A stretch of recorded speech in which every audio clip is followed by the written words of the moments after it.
Obtén tu máster con doble titulación de Tulane University, Estados Unidos, y de UFM en Madrid, Master of Finance y Master in Management. Aplica. Si buscas una formación de excelencia en finanzas o management, no puedes dejar de explorar los másteres de la Universidad Francisco Marroquín, la Casa de la Libertad. Este es un entorno académico único, con docentes de renombre que respeto mucho, como Juan Ramón Rayo y Gustavo Martínez. Además, sus programas ofrecen una doble titulación con Tulane University y la Universidad Francisco Marroquín, lo que aporta un gran valor internacional a tu carrera. En particular, el Master of Finance destaca por estar afiliado al prestigioso programa CFA, un sello de calidad reconocido en todo el mundo. Escanea el código QR para obtener más información. Te aseguro que vale la pena conocer todo lo que ofrecen.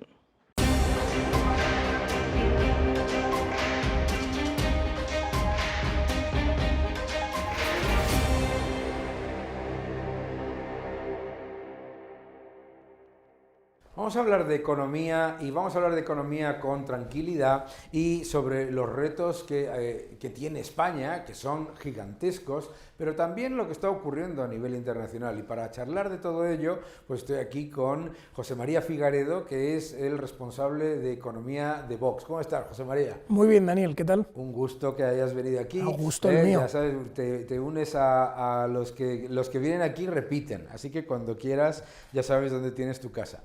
A mí me gustaría que empezases por explicarnos un poco cuál es vuestra visión de conjunto de la economía española y qué es lo que hay que hacer que percibís como, digamos, imagínate que se llega a las elecciones, se ganan, ¿qué es lo que hay que hacer en España urgentemente y qué medidas hay que tomar?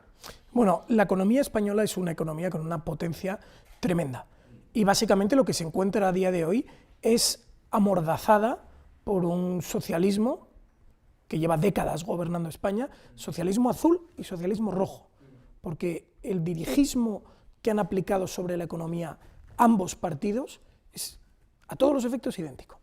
Entonces, al final, es una economía de una grandísima potencia que está atenazada por estos poderes, que son, imaginemos, un guepardo con las manos sujetándole las patas y haciéndole caminar con nuestro movimiento de las manos. Esa es la economía española. Lo que necesita la economía española es que se le suelten esas amarras, que se le permita a la economía española explotar y crecer. Tenemos grandísimos ejemplos de brillantez y que lo único que necesitan es precisamente que la bota de ese Estado, de esa administración pública que está pisándole la yugular, alivie un poco la presión. Y con eso estamos. ¿Y cómo, o sea, cuál es, digamos, porque muchas veces lo que dice el mensaje oficial, ¿no? Es, bueno, es que esto no tiene nada que ver con el partido A o el partido B, viene de Europa, o incluso, sí. Es mentira. Vea, eso es mentira. importante. Siempre que ponen una excusa para no hacer algo, es mentira. La famosa excusa de Europa, ¿no? Ejemplos. Sí. La tasa de basuras. Recientemente ha habido una polémica porque en el Congreso de los Diputados se ha aprobado una ley que lo que hace es imponer el pago de la tasa de basuras a los ciudadanos de cada municipio. O sea, el ayuntamiento no podría de ninguna forma detraer de sus presupuestos No, la tasa de basuras debe replicarse directamente o imponerse directamente a los ciudadanos. Bueno, pues en Francia lo han prohibido. Ya. En Francia han dicho que no. ¿Y eso por qué? Porque el Partido Popular y el Partido Socialista están al final a favor de ambas cosas. Perdón, la tasa de basuras ha habido ejemplos en España, de hecho, que no lo han hecho, y sin embargo en Madrid dicen que no. Entonces el Partido Popular de Madrid te dice que no se puede, que hay que imponerla. Sin embargo, el Partido Popular de alguna otra ciudad te dice que sí se puede. El Partido Popular a nivel nacional dice que puede no aplicarse la tasa de basuras a los ciudadanos. Y sin embargo, el Partido Popular de Madrid te dice que no. Las zonas de bajas emisiones. Todos hemos escuchado que Europa impone a las ciudades tener zonas de bajas emisiones, que si no, poco más que te extraditan de Europa. Bueno, lo cierto es que en Francia han dicho que no a las zonas de bajas emisiones. Entonces, ¿por qué si en Francia se puede hacer, en España no? En Francia, además, una economía que es muchísimo más intervencionista todavía que la nuestra. Han retirado las zonas de bajas emisiones de sus ciudades, bueno, que es un desastre. El argumento este de que te obliga a Europa siempre viene, además, olvidándose de todos los países de Europa que tienen regímenes económicos muchísimo más libres que el nuestro. Es solamente una excusa. Es una excusa para recaudar más. Ya. Y al final, en lo que estamos, es en que si analizamos la curva del gasto público en España, es una curva de forma constante creciente. Sí. Y de un crecimiento exponencial, sobre todo en las últimas décadas. Es una cuestión terrible y la administración pública se está convirtiendo a sí misma en un elemento que necesita su propio crecimiento para mantenerse viva. Es decir, la propia administración inyecta cantidades ingentes de dinero en las empresas públicas, que a su vez son las que ejecutan los contratos públicos, que a su vez son los que dan trabajo a una capa importante de la población, no siendo directamente funcionarios. Por lo tanto, han convertido a la administración en un elemento esencial del PIB de España. Por lo tanto, esos datos de PIB maquillados que nos da María Jesús Montero con carácter general dependen necesariamente del crecimiento de la administración. Para ellos es absolutamente necesario. 40% del crecimiento de los últimos años viene del gasto público. Eso es. Y la otra pata de ese crecimiento nacional es el turismo. Es decir, a todos los efectos, España tiene todos los huevos puestos en una única cesta, que es la cesta del turismo. Está bien el turismo, claro. Es un sector interesantísimo. Entradas de capital extranjero directo, fantástico, pero no podemos depender únicamente de un sector industrial en España, en este caso servicios. Claro. Entonces, volviendo un poco a la cuestión, cuando ponen esa excusa de no, Europa lo impone, es mentira. El modelo de crecimiento que los políticos y que los partidos de Estado son aquellos que viven del Estado. Los partidos de Estado han impuesto, en ese modelo de crecimiento ellos necesitan un incremento constante del gasto. Y para eso están dispuestos a poner cualquier excusa. Hablabas antes, levantar la bota. Vamos, digamos, a concreciones. A lo particular. Sí, qué cosas, qué elementos esenciales están dentro de vuestra, de lo que es el ideario o el programa. Mira,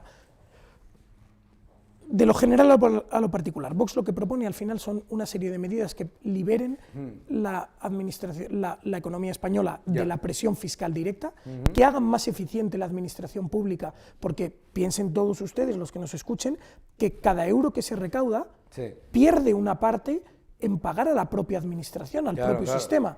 No, incluso el keynesiano más radical que cree que el euro que se recauda se reinvierte, no es así. Claro que no. 60 céntimos se pierden en pagar el propio procedimiento, de tal forma que cuanto más simplifiquemos los procedimientos administrativos en España, más eficiencia. Según el Instituto de Estudios Económicos, que no es, no es revolucionario para nada, dice que en la economía española hay 60.000 millones de euros que están más o menos que localizados, que podrían de gasto reducirse por meras ineficiencias de la administración pública. Y citan ejemplos muy concretos, que son procedimientos duplicados entre ayuntamientos, diputaciones y a nivel nacional, por un lado, que citan además como bases de datos o elementos que se están replicando en lugares distintos cuando podría existir uno único. O sea, son cuestiones relativamente sencillas, están localizadas, 60.000 millones de euros. Bueno, pues todo eso es básicamente lo que propone Vox. Y eso es importante, medidas muy concretas. Si me permites, porque mucha gente, cuando escucha, piensa que lo que estáis proponiendo es acabar con lo que es el estado del bienestar, o lo que se llama el estado del bienestar. Lo que estáis diciendo es eliminar ese nivel de exceso. Miren, para que se hagan una idea también, quienes nos escuchen, el Hospital Gregorio Marañón, según me han dicho, tiene un presupuesto anual aproximadamente, en la parte clínica de 25 millones de euros. 25 millones de euros. ¿Saben cuánto se ha condonado a Cataluña? Que al final es una coacción de los separatistas, 17.000 millones de euros. Entonces, es evidente que hay grasa en la administración pública que se puede eliminar sin tocar un ápice, incluso mejorando la dotación presupuestaria de muchísimas partidas como educación, sanidad, justicia, que realmente necesitan, es donde debería gastarse. Y defensa, ¿no? Porque claro, si ahora estamos hablando de aumentar el gasto o la inversión en defensa, obviamente habrá que priorizar y habrá que hacer más eficientes, ¿no? No lo ven así. El Partido Socialista y el Partido Popular, de hecho el Partido Popular sacó la semana pasada una iniciativa a la cual nosotros le propusimos una enmienda. Y en esa enmienda decíamos que se procure, porque después de negociar con ellos decían que se procure que el gasto que se va a dedicar a defensa adicional venga de reducciones de gasto ineficiente dentro de la administración y en ningún caso suponga incremento fiscal o incremento de la deuda, que es la otra. Y dijeron, no, eso no se puede porque Europa, el libro blanco de Europa... Están en lo mismo. Ambos entienden que hay que incrementar el gasto público. Vamos a ver, entonces, hablas reducción o eliminación de las duplicidades y excesos en el gasto público, eso sería una parte de levantar la bota. Más al final, sí. Y estos son teorías generales. Porque íbamos, exacto. Ahora ya lo concreto. Una medida de Vox que yo creo que es de las más revolucionarias es modificar, darle un giro de 180 grados al sistema de recaudación del IRPF, el impuesto sobre la renta. Todos saben que a día de hoy hay un impuesto sobre la renta autonómico, que realmente es una competencia nacional, pero que se ha cedido una parte a las comunidades autónomas, uno autonómico y uno estatal. Cada uno tiene sus tramos diferentes, el tramo máximo se llega al 50%. Al final, la realidad que tenemos hoy en día es que es un sistema complejísimo, que exige un gasto de mantenimiento tremendo para verificar si la deducción se aplica, si no, una complejidad tremenda. Entonces, nosotros proponemos un sistema muy sencillo. Los primeros 22.000 euros de cada español están exentos, totalmente. Cantidad mínima que necesita uno para vivir. A partir de ahí, empieza un primer tramo hasta los 70.000 euros, en el que pagas el 15% de tu renta. Es decir, se quitan esos 22.000, 15%. Y a partir de los 70.000 euros pagas el 25% de tu renta. O sea, casi sencillo, como un flat tax, ¿no? Sencillo, fácil. Hay 2 escalones, se mantiene la progresividad que tanto les gusta a algunos sectores económicos de España, se mantiene, ya está, 2 tramos proporcionales, de tal forma que quien más tenga, más pague, y con un régimen de exenciones muy sencillo, que es el siguiente. Por cada descendiente se te aplica una minoración de 4 puntos porcentuales en tu tipo. Es decir, si tienes 2 hijos, un menos 8%. Si estás en el tramo ese del 15%, pagas un 7%. Claro. Porque se te han quitado un 8%, o sea, 8 puntos. De tal manera que lo que hacemos, conseguimos 2 cuestiones. Simplificar el sistema, reducir la presión fiscal y además estimular o facilitarles la vida a aquellos españoles que generando ingresos,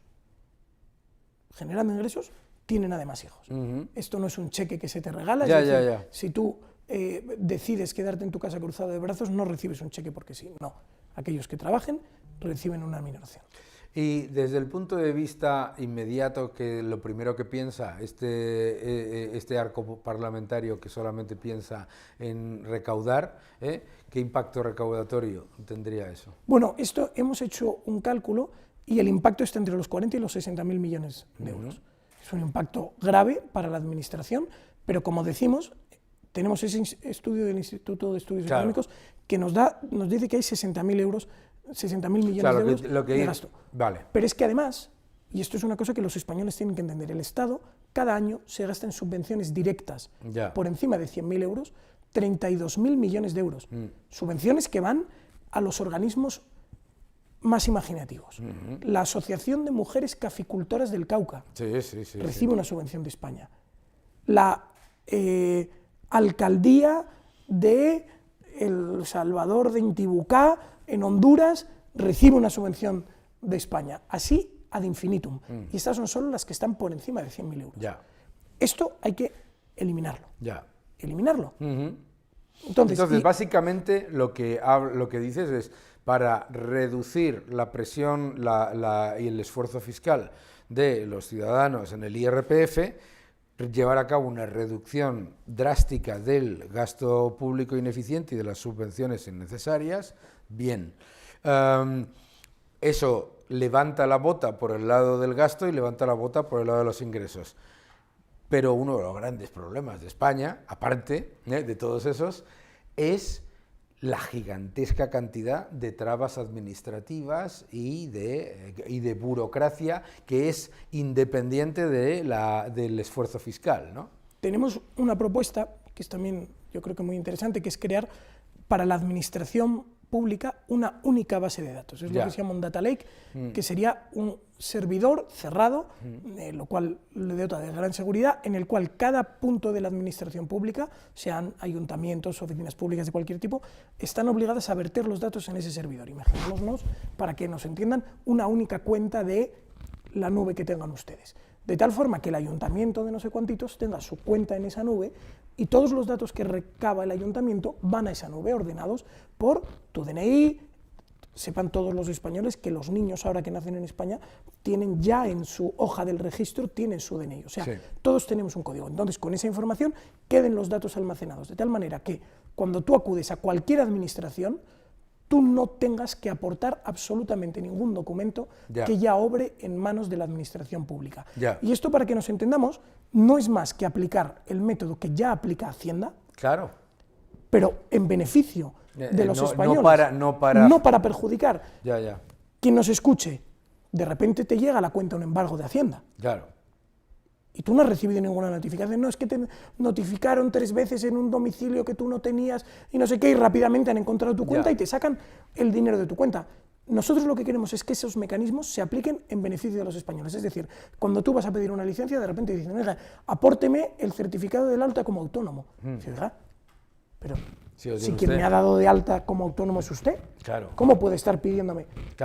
Eso es lo que nosotros queremos, y queremos... Y el silencio administrativo, me imagino. Silencio administrativo positivo, ventanilla única para poder despachar cualquier relación con la administración en cualquier punto de la administración, desde luego fuera la cita previa, que es desde luego una pérdida de eficiencia y al final una vulneración de derechos de los españoles. En definitiva, cuestiones que yo creo que son sencillas, que además la técnica hoy en día lo permite, la creación de un data lake es relativamente sencilla, el coste no es desmesurado, España ya tiene los mecanismos y queremos que eso, cualquier persona acuda a la administración que no tenga más que aportar su DNI, que con eso esté todo. Eso sería, digamos, la parte de eficiencia. Los elementos esenciales de lo que sería el programa económico. ¿Algún factor adicional importante desde tu punto de vista que nos hayamos dejado? Bueno, vamos ya a cuestiones de detalles. El IVA. Proponemos que el IVA se retrotraiga a la anterior subida de Mariano Rajoy.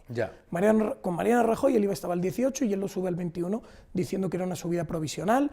Claro, lo provisional se convierte en definitivo siempre que es en perjuicio de los españoles. Claro.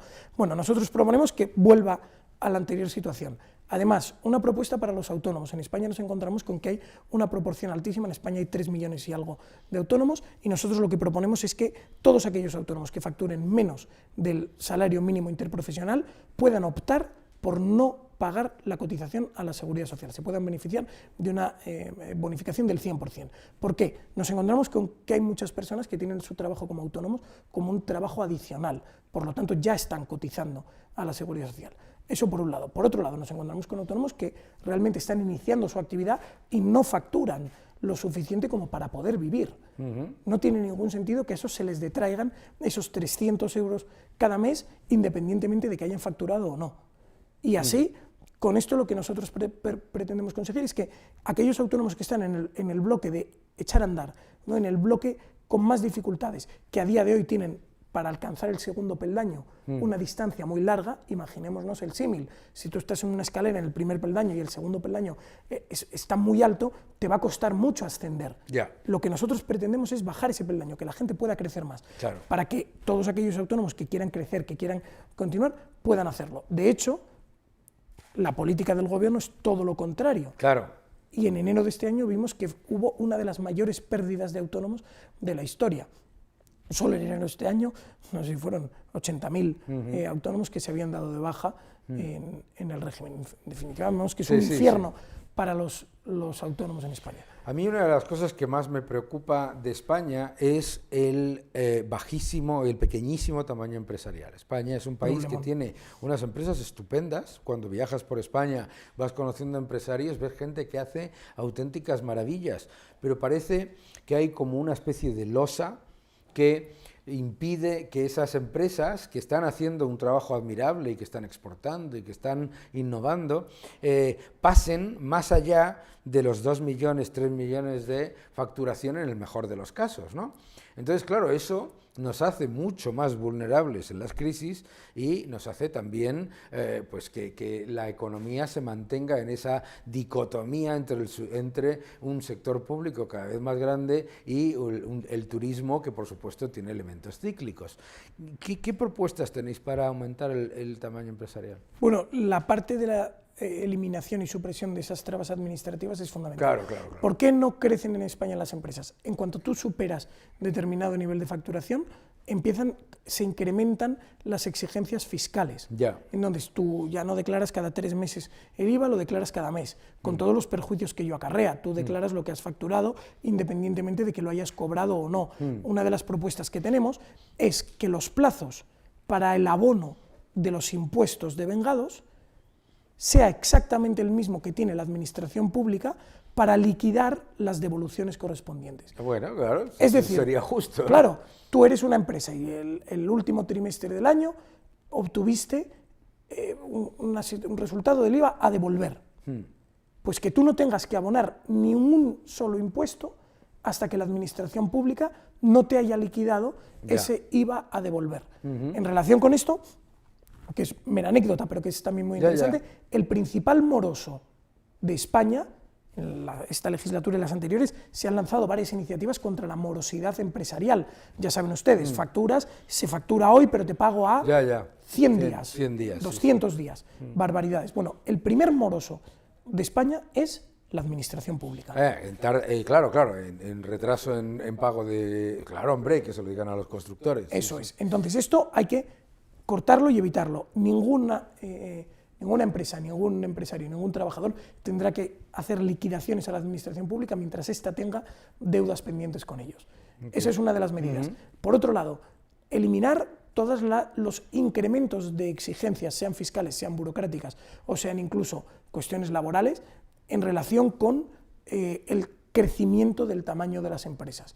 Porque al final con lo que nos encontramos es no solo el techo de cristal, sino también fraudes que redundan en perjuicios en muchas ocasiones de los propios trabajadores y de las propias empresas. Pero tú tienes una empresa que va a superar el número de, no sé si son 15 o 25 empleados, entonces tú en lugar de crecer lo que haces es crear otra SL para nunca superar esa barrera que es la que te empieza a exigir pues desde despidos, para hacer despidos colectivos, entrar en la negociación colectiva, las elecciones con 5 liberados sindicales que los tienes que pagar de tu bolsillo, todo esto. Entonces, por eso las empresas muchas veces frenan su crecimiento de manera intencionada y crean estructuras paralelas. Eso dificulta la eficiencia de las propias empresas, pero también dificulta la vida de los trabajadores.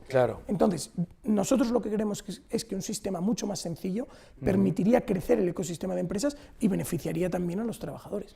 Ahora, a mí lo que me parece interesante, todo lo que estás comentando, es que, bueno, pues si vas a Luxemburgo, Holanda, Irlanda, etcétera, tantos países de la Unión Europea, todo lo que tú estás comentando es perfectamente compatible con digamos, con el paraguas de la Unión Europea. No hay nada ahí que sea imposible de implementar, ¿no?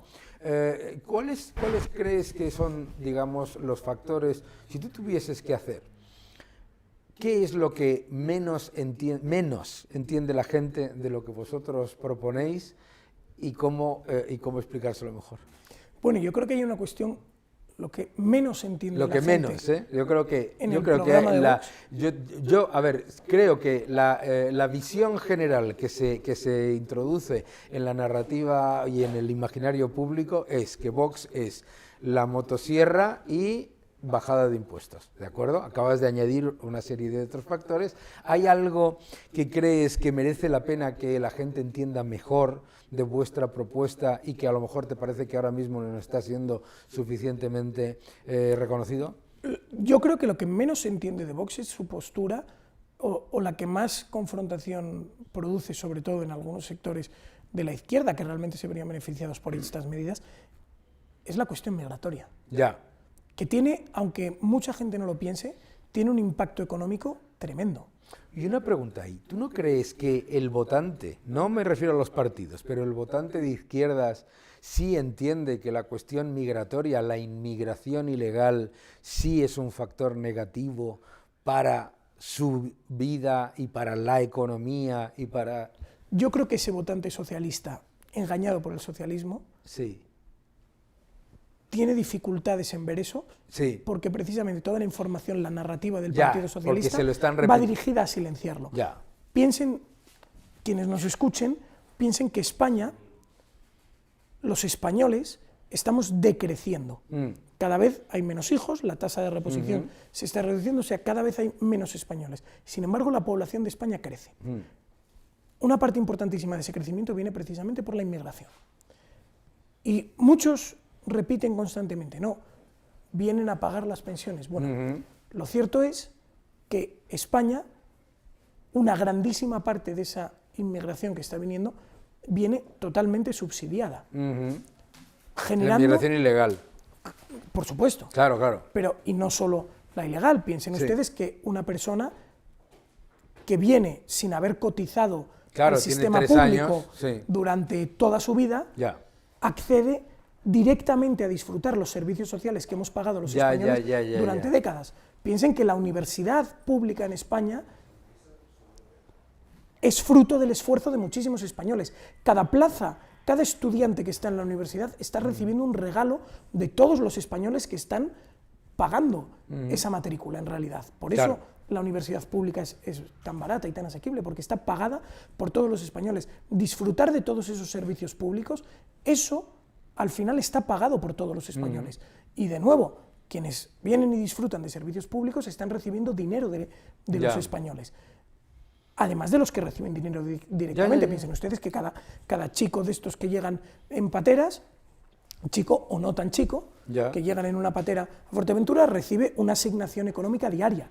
Mientras está en el centro, recibe un teléfono móvil, recibe manutención, recibe alojamiento. En ocasiones, lo hemos visto, sea en pisos tutelados, sea en hoteles ad hoc alquilados para ello.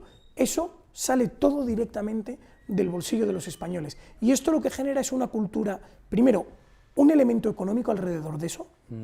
Piensen en las ONGs que colaboran y ayudan en todo ese proceso. Reciben fondos públicos.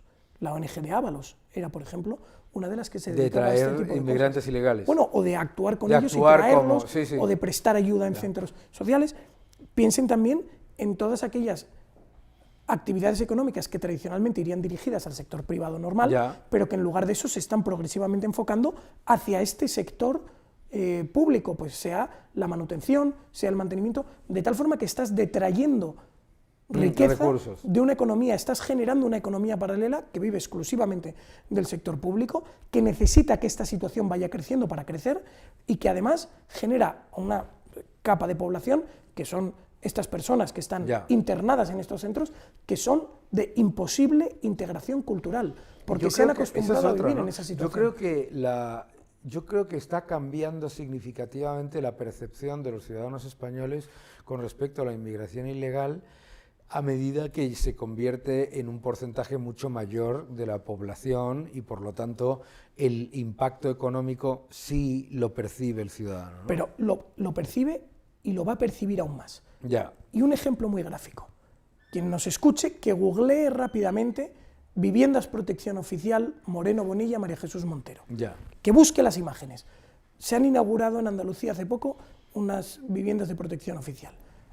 Fue a inaugurarlas Moreno Bonilla, con el corazón así de grande, con María Jesús Montero, haciendo ahí chascarrillos los dos. Bueno, los beneficiarios no son españoles.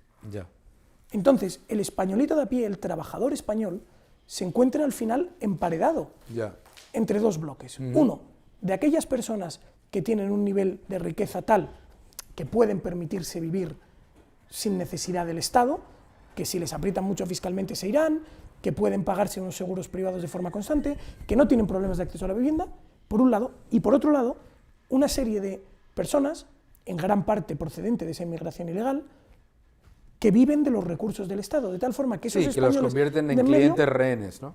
Esos españoles de en medio no tienen ni derecho a ayudas sociales, porque tienes trabajo, no accedes al ingreso mínimo vital. Tienes trabajo y tu mujer también trabaja, no tienes acceso a vivienda. Por lo tanto, además, no tienes acceso a la guardería pública de 0 a 3 años. Por lo tanto, no puedes acceder. Esos españoles están emparedados entre dos bloques. Y es en esos españoles en quienes hay que pensar. El español, yo creo que se da cuenta del empobrecimiento que tiene y hemos visto cómo el sector primario, los ganaderos, los agricultores, has hablado de los autónomos en el sector servicios, también un nivel de empobrecimiento muy elevado, etcétera. Estamos viviendo un momento en el que lo que era la clase media está siendo erosionada de manera consistente. La clase media está totalmente depauperada en España. Ya, totalmente, vamos. Quien gane, que nos escuche todo el mundo y se lo apunte, quien gane más de 36.500 euros está en el 10% de los españoles que más cobran. 10%. Es decir, el 90% de los españoles cobran menos de 36.000 euros. Ya. Es que la situación es crítica. La anécdota que te Pero contaba de antes, bajar el listón de rico es No. una de las cosas que a mí me aterra más pero es de que España. si cobras 39.000 euros para María Jesús Montero, eres millonario. Hombre, claro. Cuando dicen los Los Lamborghinis... ricos. Vamos a cuando subirle los impuestos a los ricos. hablan de los Lamborghinis, no, hablan de ti. Claro. La anécdota que te conté antes, un trabajador... ¿Cuántos Lamborghinis se vendieron en España? 400, hay 400 en España. Hay 400, no se venden. vendieron. Eso te iba a Hay decir. 400. Hay 400. 400. Que además probablemente 150 de ellos ni siquiera sean de ciudadanos españoles, ¿no? Bueno, lo que hay muchos Lamborghinis en España son tractores. Lamborghini. Claro, Cuando dicen el del Lamborghini, claro. claro. El agricultor, me acuerdo, daban hace poco unas ayudas para Valencia que salían, bueno, y daban, no sé si eran hasta 15.000 euros. Es que un tractor de segunda mano cuesta 45 o 25, es que Claro. con la ayuda que les vas a dar no pueden ni Es reemplazar la vergonzoso. maquinaria. Eso es. Pero volviendo un poco a la cuestión, la anécdota que antes te conté, un trabajador que se me acercó y me comenta, este señor tiene 3 trabajos. 3 trabajos. 3 trabajos. Eso, lo del pluriempleo es un problemón en España. Bueno. O sea, que te hablen de récord de empleo cuando de los 21 millones de afiliados, 900.000 son pluriempleo, porque no son afiliados, son afiliaciones. A mí me revienta cuando dicen que son afiliados. A mí me parece alucinante. Me gustaría hacerte otra pregunta. Ahora mismo en la Unión Europea hay una división entre los partidos que podemos llamar soberanistas, de derechas, como lo quieras llamar. ¿Cómo ves tú la posición de los partidos que están intentando recuperar ese nivel de soberanía en esa división? Bueno, yo haría la división muy clara, partidos patriotas y partidos de Estado, aquellos que viven del Estado. Ya. Vemos claramente cómo hay un frente, que es ese PP-PSOE, que no tiene ningún problema en aliarse entre ellos para evitar que entre la tercera opción. Yeah. La tercera opción son con carácter general partidos que defienden la soberanía de sus naciones, que defienden economías fuertes, que defienden el sentido común al final, porque volvamos un poco a la cuestión y un poco al principio. Europa hace 20 años empieza a sacar una serie de normativa que es absolutamente absurda, sobre todo esa normativa climática, una normativa económica hiperintervencionista, el endeudamiento de la Unión Europea. Esto ha sido una cosa revolucionaria y al final esto es un mecanismo de política monetaria que no estaba previsto en los tratados de constitución de la Unión. Esto igual es meternos un poco en la cuestión técnica, pero al final están interviniendo directamente en los mercados de la Unión. Y de repente, transcurridos 20 años, vemos que Europa solo pierde capacidad productiva, solo pierde. Europa solo pierde industria. El PIB per cápita de la Unión Europea con respecto al PIB per cápita de Estados Unidos no para de caer. Claro. El de España cae aún más. Entonces, de repente hay una serie de partidos, Vox está entre ellos, que dicen, oye, es que esto no tiene ningún sentido. Ya. No tiene ningún sentido que estemos matando a nuestros agricultores Ya. para acto seguido importar, matando a nuestros agricultores Para con subvencionar. unas medidas que son, te obligo a que no utilices fitosanitarios, que son para matar hierbajos, te obligo a que utilices aguas filtradas, no sé qué, te obligo a que no utilices sistemas de abono nitrogenados porque pueden contaminar las aguas. Te olvido a esas 3 cuestiones, ¿vale? El coste del producto agrícola europeo sube y acto seguido te dediques a importar el producto agrícola de Marruecos que no aplica ninguna de estas 3 medidas. Ya. No Y decías además que lo estas 3 subvencionas. Claro, no decías que estas 3 eran por beneficio del consumidor. Claro. Y sin embargo importas la de tercero. No tiene ningún sentido. Y lo dicho, de repente, perdón, que de repente hay partidos que lo que dicen es volvamos a la senda del sentido común, nada más. Se nos acaba el tiempo porque es fascinante charlar un rato contigo. Al final, en unas elecciones, va a haber que pactar. Va a haber que pactar, ¿no? Yo creo que la época de las mayorías absolutas se ha acabado, ¿no? soy yo, a mí me da la sensación de que es mucho más sencillo pactar desde esta perspectiva económica que estás comentando, que a mí me parece que es perfectamente compatible con, has dicho tú, el sentido común, pero también es perfectamente compatible con lo que demanda la inmensa mayoría de la población, que podemos llamar desde los liberales hasta el centro y desde el centro hasta los soberanistas, ¿no? Yo creo que ¿cómo lo ves tú, ¿no? Al final habrá que llegar a esos acuerdos. Yo creo que los pactos son posibles. De hecho, claro, Vox ha tenido pactos con el Partido Popular. Claro. El problema es que las pulsiones del Partido Popular, la querencia por irse a tablas es tremenda, le cuesta muchísimo mantenerse en el centro del ruedo, tiene querencia total a irse a tablas. Entonces, por más que Vox se mantenga en esos acuerdos tratando de estar firme, hay ocasiones en las cuales Vox se ve expulsado de los pactos. Lo vimos ahora con las comunidades autónomas. Vox, una de las líneas rojas que había trazado era la cuestión migratoria. Decíamos, oye, no se puede colaborar en la política migratoria del gobierno. Bueno, pues el Partido Popular fue incapaz de no colaborar con la política migratoria del gobierno y expulsó a Vox de los gobiernos autonómicos. Ahora hemos logrado alcanzar un pacto presupuestario en Valencia, sí, con una serie de medidas muy interesantes, de bajada fiscal, de eliminación de cuestiones ideológicas, hay muchísimos aspectos muy interesantes. Estamos negociando el impuesto. El hecho de que ese pacto haya sido tan criticado por la ultraizquierda me parece que demuestra que ese pacto es un ejemplo de qué es lo que se debe hacer en el futuro. Es. Pero en el resto del mundo vemos cómo, con tristeza y con muchísima frecuencia, Partido Popular y Partido Socialista pactan para evitar que la tercera fuerza entre en el gobierno. Y eso sucede también en España. Piensen todos que si en el Tribunal Constitucional Cándido Conde Pumpido está revisando las leyes de España, es con el voto a favor del Partido Popular. Piensen que si el Consejo General del Poder Judicial está a día de hoy controlado por el Partido Socialista, lo es gracias al voto favorable del Partido Popular. Piensen que si se ha revisado y modificado el sistema de cotizaciones a la Seguridad Social de los autónomos, que han subido las cotizaciones, y quienes sean autónomos lo habrán sufrido, es con el voto a favor del Partido Popular. Es que ese es el problema. Ese es el problema. Bueno, yo particularmente, mi opinión es que el problema de España está en que, mi opinión particular es que el problema de España es que la ultraizquierda y la izquierda encuentra lugares para estar de acuerdo siempre, en todo lugar, para mantenerse en el poder, y me parece que como acabas de comentar, es importante escuchar los programas, escuchar las ideas y ver que la inmensa mayoría de lo que estamos hablando pues son cuestiones liberalizadoras que benefician a todo el mundo. Muchísimas gracias, José María, un gusto estar aquí. Nada, ya sabes que cuando quieras, Daniel, ya tienes tu casa. Oye, pues ten cuidado, das el dedo y te cojo el brazo, ya verás. No, siempre un gusto. Muchas gracias. Gracias.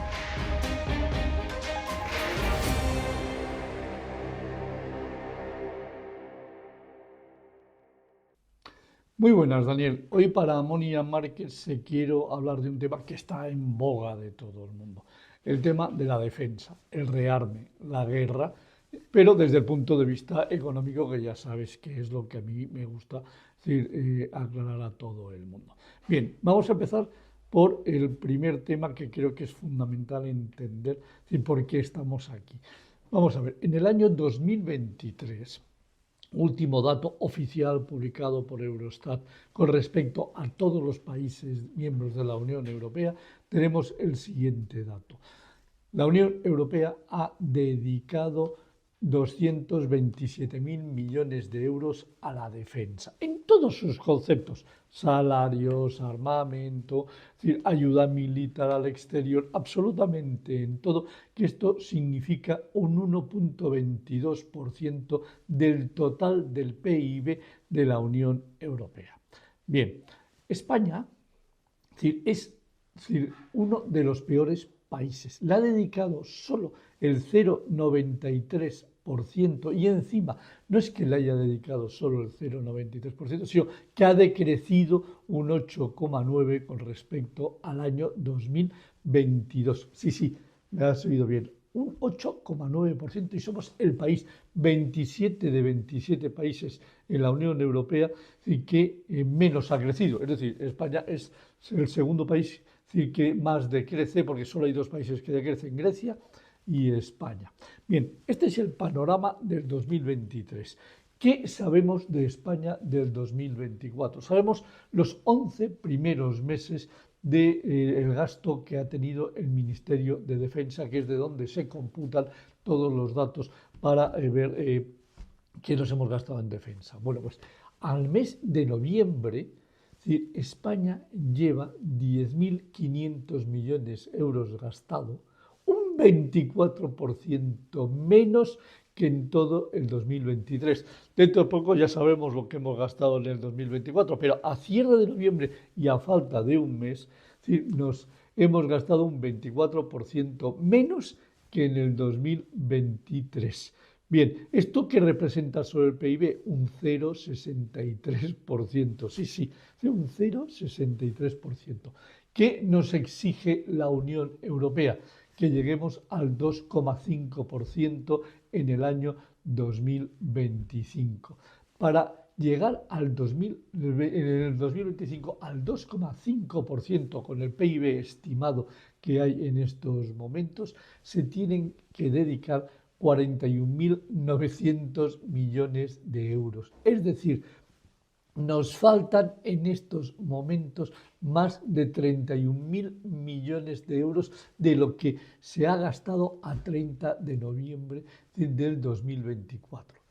Sí, te puedes echar las manos a la cabeza como me lo he echado yo cuando he encontrado estas cifras. Esto es una auténtica locura, porque esto significa ni más ni menos que a los 50.000 millones de déficit que acaba de anunciar María Jesús Montero, no el 2,8, el 3,15, porque el 2,8 es sin contar, o sea, como bajo el protocolo de déficit excesivo, porque le dejan quitarse el déficit de la gana, pero la realidad han sido 50.000 millones de euros, hay que sumarle 30.000 millones más de gasto y por lo tanto de principio de déficit de la defensa, 11.000 de pensiones, 5.000 de intereses, 3.000 de clases pasivas y 5.000 en general de otras cosas, nos vamos a prácticamente a un déficit en el año 2025 de 100.000 millones de euros, 50.000 millones más, largos, casi 60.000.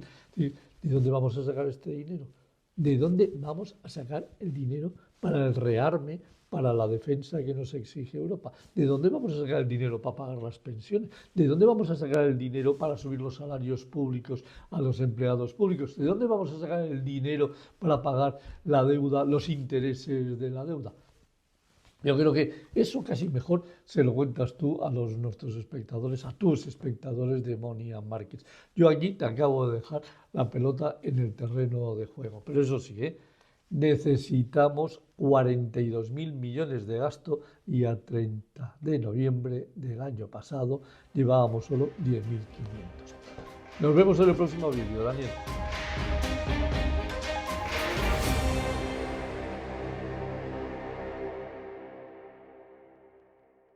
¿Cuál es la verdad sobre el comercio global y qué es lo que sabemos de verdad sobre el proteccionismo y lo que ha ocurrido en los últimos años? Desde hace aproximadamente 15 años, muchas naciones han creado una estructura que podríamos llamar de libre comercio cuando se trata de exportar a Estados Unidos y proteccionismo hacia adentro. El aumento de las barreras proteccionistas no es una novedad, sino que es una norma. Vamos a ver unos cuantos gráficos que nos lo explican con detalle. Empezamos por este gráfico. En este gráfico, cortesía de JP Morgan, lo que se explica es los distintos escenarios de los aranceles que se estima que va a imponer Estados Unidos. En ese escenario, lo que se ve fundamentalmente es que lo que busca Estados Unidos es equilibrar la balanza en un escenario en el que los países del mundo han estado aumentando las barreras arancelarias y regulatorias, fiscales, medioambientales, con un objetivo fundamental. Número uno.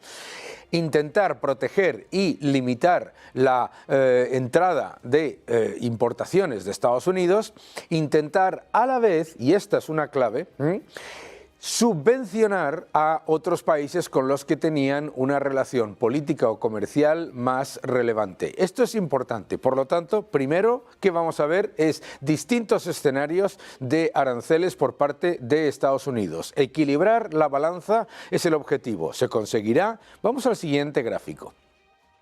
En el siguiente gráfico lo que vemos es la evidencia de que no es cierto que exista libre comercio en el mundo. Aquí podemos ver las barreras que ponen arancelarias y no arancelarias los países del G20 al comercio internacional. Y lo que vemos es que Estados Unidos, de hecho, es el que menos barreras pone. No solamente el que menos barreras pone, sino que si incluimos los datos que hemos visto en el gráfico anterior de JP Morgan, seguirá siendo uno de los países con menos barreras comerciales, tanto arancelarias como no arancelarias. El número 1 que aparece ahí es Argentina, pero claro, ha bajado mucho en el año 2024 con las medidas del presidente Milei, muchísimo. Pero si lo vemos, las barreras no arancelarias, es decir, todo aquello que se impone desde el punto de vista regulatorio, fiscal, supuestamente medioambiental, etcétera, también son muy elevadas. Pero los países con mayores barreras arancelarias, fijaos, son India, Turquía, China, Brasil, Rusia. Qué curioso, los BRICS, ¿no os parece sorprendente? Vamos al siguiente gráfico. En este gráfico lo que podemos ver es la hipocresía de la Unión Europea con respecto a los aranceles. La narrativa diaria de la Unión Europea es que la Unión Europea es un líder, un campeón del libre comercio. Aquí podéis ver cómo los aranceles en agricultura a Estados Unidos son absolutamente brutales.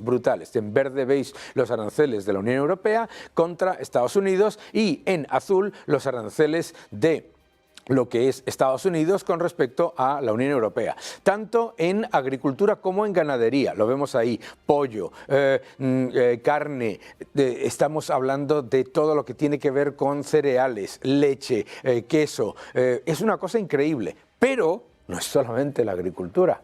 Vamos al siguiente gráfico. En este gráfico lo que podéis ver es cómo las tarifas, los aranceles efectivos de la Unión Europea contra Estados Unidos son muy superiores en alimentación y todo lo que tiene que ver con ganadería, en bebidas y tabaco, en todo lo que tiene que ver con aceites vegetales y animales, en todo lo que tiene que ver con minerales crudo y lubricantes, en todo lo que tiene que ver con química y similares, en productos manufacturados, en maquinaria y transporte y además también en todas las materias primas y en todos los elementos esenciales para lo que es el sector industrial. Esto es una clave, esto es una clave absoluta. ¿Por qué? Porque incluso si se ponen los aranceles que ha anunciado la administración Trump, este gráfico no va a cambiar sustancialmente. Las trabas comerciales arancelarias de la Unión Europea contra Estados Unidos seguirán siendo superiores. Vamos al siguiente gráfico. En este gráfico hay otro elemento esencial, que es el de esa idea de que Estados Unidos es proteccionista y la Unión Europea es un mercado libre. Bueno, pues aquí lo podéis ver. La Unión Europea tiene más aranceles que Estados Unidos. Aquí lo podéis ver tanto a nivel global como entre ellos, hemos visto antes, entre Estados Unidos y la Unión Europea, y ahí la Unión Europea con el resto del mundo. Los países con mayores barreras comerciales, India, Corea del Sur, Pakistán, Colombia, Tailandia, etcétera, etcétera. Todos estos países. Por lo tanto, ¿qué es lo que está haciendo Estados Unidos? Que está en el otro lado. Lo que está haciendo Estados Unidos simplemente es intentar negociar una mejora de las condiciones de comercio, negociarlo de la única manera que puede. Estados Estados Unidos no puede hacer lo que ha hecho la Unión Europea, que es inventarse impuestos al CO2, todo tipo de barreras regulatorias, fiscales, etcétera. No puede hacer eso porque es el país con mayor libertad económica y con mayor libertad individual. Pero claro, lo que tiene que hacer es negociar. Esa es la realidad, simplemente la realidad. Y negociar, si se hace para mejorar las posiciones de todos, es bueno para ellos y es bueno para nosotros. Vamos al siguiente gráfico. En este siguiente gráfico lo que vemos es que otro de los factores que nos cuentan es completamente incorrecto. China es un país que pone muchísimas más barreras comerciales no arancelarias contra el resto de los países. No hace falta preguntárselo si es que hay un montón de ellos que están prohibidos en China, un montón de productos que están prohibidos en China. Restricciones a la entrada de bienes extranjeros, restricciones regulatorias, restricciones al movimiento y restricciones a la competencia, además de otras medidas discriminatorias. Pues ahí lo veis. ¿Quiénes están en el máximo de este tipo de barreras? Pues ahí lo veis. Rusia, Tailandia, Indonesia, Islandia, Vietnam, Kazajstán, India. Volvemos de nuevo a ver qué es lo que está ocurriendo. Los BRICS se están uniendo y a la vez son más proteccionistas. Por lo tanto, están utilizando los dólares que reciben por exportaciones para minar la posición de Estados Unidos. Lo único que se busca es equilibrar la balanza. Y equilibrar la balanza será bueno para todos si se negocia, que es para lo que se ponen los aranceles en Estados Unidos. Vamos al siguiente gráfico. En este lo podéis ver de manera muy gráfica, ¿no? ¿Cuál es la posición que quiere anunciar la administración Trump para empezar ese proceso de negociaciones? Durante años, desde el año 2001, Estados Unidos lleva quejándose en la Organización Mundial del Comercio a través de medidas diplomáticas, etcétera. Pero no funciona, porque la Organización Mundial del Comercio y otras organizaciones similares lo que llevan a cabo es una política completamente, digamos que negativa con respecto a Estados Unidos. Por lo tanto, lo único que está haciendo en este momento la administración Trump es abrir un proceso de negociación. Y el proceso de negociación, si supone eliminar las barreras comerciales del resto de países, como acabamos de ver, será positivo. Por lo tanto, debemos abandonar la narrativa que nos repiten cada día diciéndonos que es que el problema es el proteccionismo de Trump. Esto que está ocurriendo ahora mismo es una respuesta ante una situación insostenible en la que el déficit comercial de Estados Unidos se ha disparado, multiplicado por 3 desde el año 2020 y además eso ha ocurrido mientras el resto de países ponían más barreras al comercio a Estados Unidos. Es decir, lo que no se puede hablar es de libre comercio cuando lo que se exige es que Estados Unidos sea la única casa con las puertas y las ventanas abiertas en el mundo, mientras el resto pone barreras y pone todavía mayores murallas en sus jardines. Seguid defendiendo la libertad.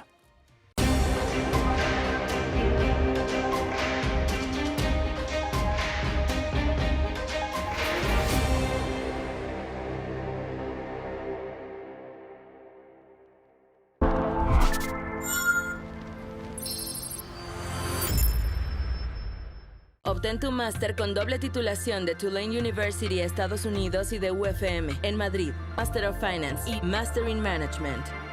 Aplica.